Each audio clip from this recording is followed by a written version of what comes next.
You, John Fitzgerald Kennedy, do solemnly swear. I, John Fitzgerald Kennedy, do solemnly swear. That you will faithfully execute the office of President of the United States. That I will faithfully execute the office of President of the United States. And will, to the best of your ability. And will, to the best of my ability. Preserve, protect, and defend the Constitution of the United States. Preserve, protect, and defend the Constitution of the United States. So help you God. So help me God.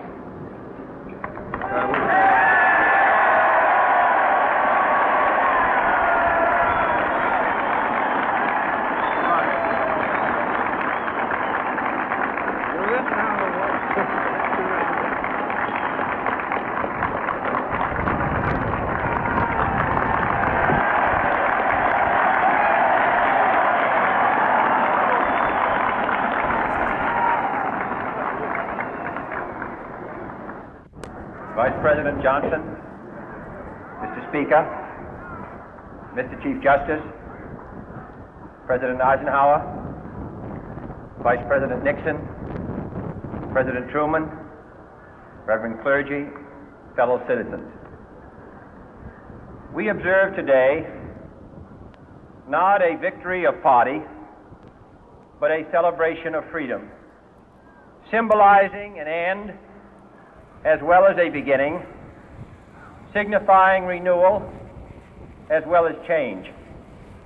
For I have sworn before you and Almighty God the same solemn oath our forebears prescribed nearly a century and 3/4 ago.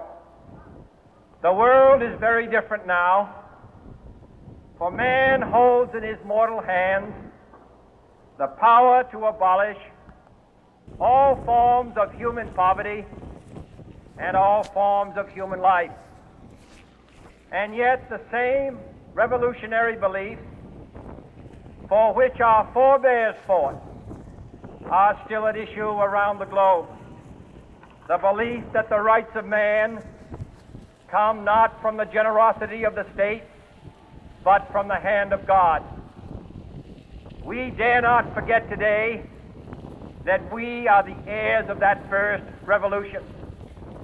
Let the word go forth from this time and place to friend and foe alike that the torch has been passed to a new generation of Americans born in this century, tempered by war, disciplined by a hard and bitter peace, proud of our ancient heritage, and unwilling to witness or permit the slow undoing of those human rights to which this nation has always been committed and to which we are committed today at home and around the world.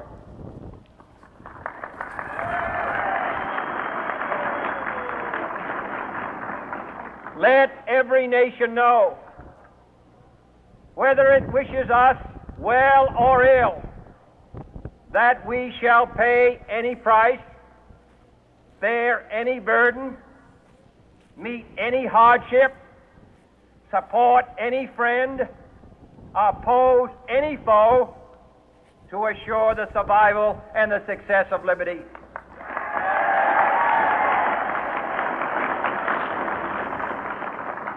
This much we pledge and more.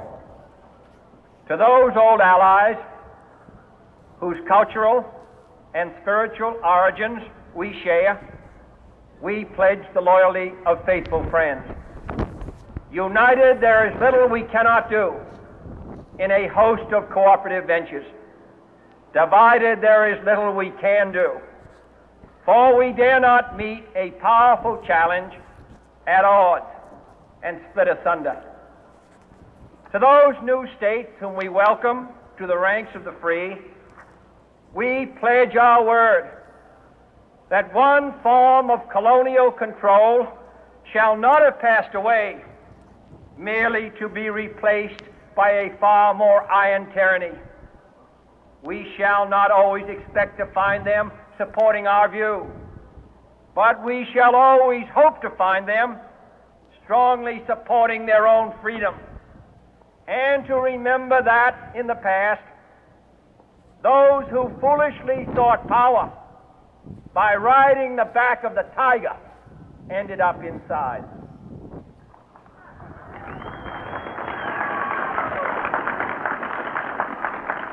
To those people in the huts and villages of half the globe struggling to break the bonds of mass misery, we pledge our best efforts to help them help themselves for whatever period is required, not because the communists may be doing it, not because we seek their votes, but because it is right.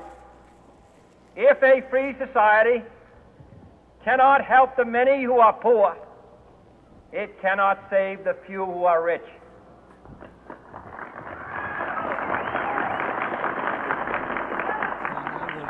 To our sister republics south of our border, we offer a special pledge to convert our good words into good deeds, in a new alliance for progress, to assist free men and free government in casting off the chains of poverty. But this peaceful revolution of hope cannot become the prey of hostile powers. Let all our neighbors know that we shall join with them to oppose aggression or subversion anywhere in the Americas. And let every other power know that this hemisphere intends to remain the master of its own house.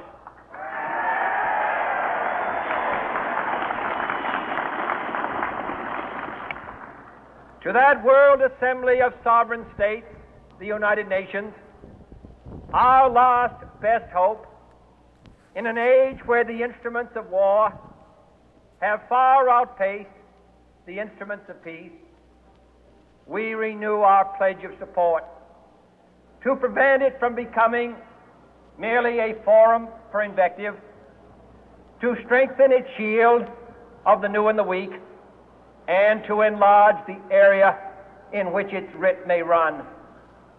Finally, to those nations who would make themselves our adversary, we offer not a pledge, but a request that both sides begin anew the quest for peace. Before the dark powers of destruction, unleashed by science, engulf all humanity in planned or accidental self-destruction.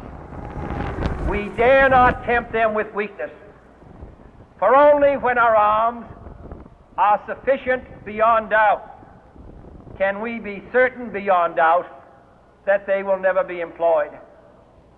But neither can two great and powerful groups of nations take comfort from our present course, both sides overburdened by the cost of modern weapons, both rightly alarmed by the steady spread of the deadly atom, yet both racing to alter that uncertain balance of terror that stays the hand of mankind's final war. So let us begin anew, remembering on both sides that civility is not a sign of weakness, and sincerity is always subject to proof. Let us never negotiate out of fear, but let us never fear to negotiate.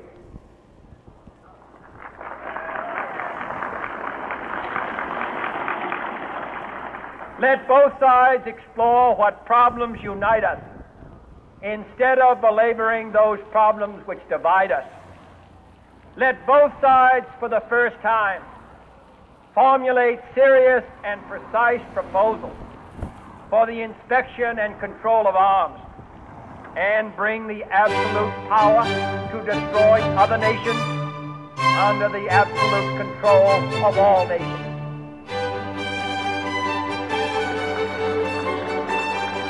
Let both sides seek to invoke the wonders of science instead of its terrors. Together, let us explore the stars, conquer the desert, eradicate disease, tap the ocean depths, and encourage the arts and commerce. Let both sides unite to heed in all corners of the earth the command of Isaiah to undo the heavy burden and let the oppressed go free. And if a beachhead of cooperation may push back the jungle of suspicion, let both sides join in creating a new endeavor, not a new balance of power, but a new world of law, where the strong are just, and the weak secure, and the peace preserved.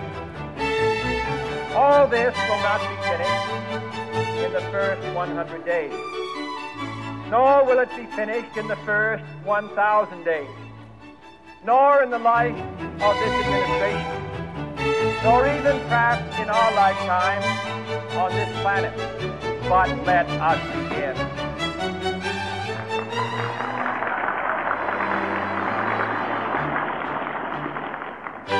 In your hands, my fellow citizens, more than mine, will rest the final success or failure of our cause. Since this country was founded, each generation of Americans has been summoned to give testimony to its national loyalty. The graves of young Americans who answered the call to service surround the globe.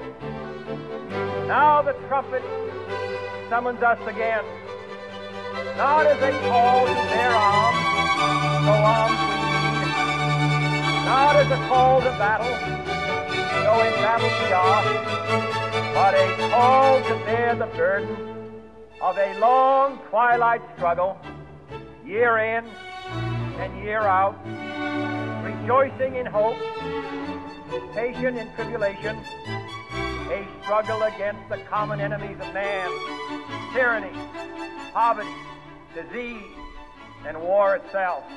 Can we forge against these enemies a grand and global alliance, north and south, east and west, that can assure a more fruitful life for all mankind?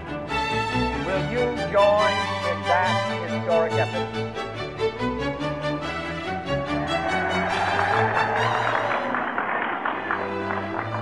In the long history of the world, only a few generations have been granted the role of defending freedom in its hour of maximum danger.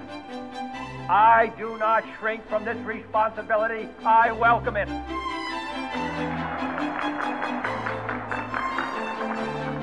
I do not believe that any of us would exchange places with any other people or any other generation. The energy, the faith, the devotion which we bring to this endeavor will light our country and all who serve it. And the glow from that fire can truly light the world. And so, my fellow Americans, ask not what your country can do for you. Ask what you can do for your country.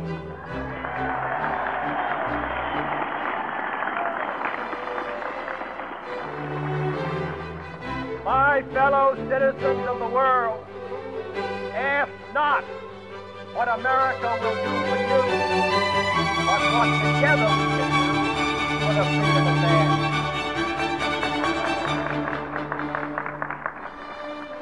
Finally, whether you are citizens of America or citizens of the world, ask of us here the same high standards of strength and sacrifice which we ask of you.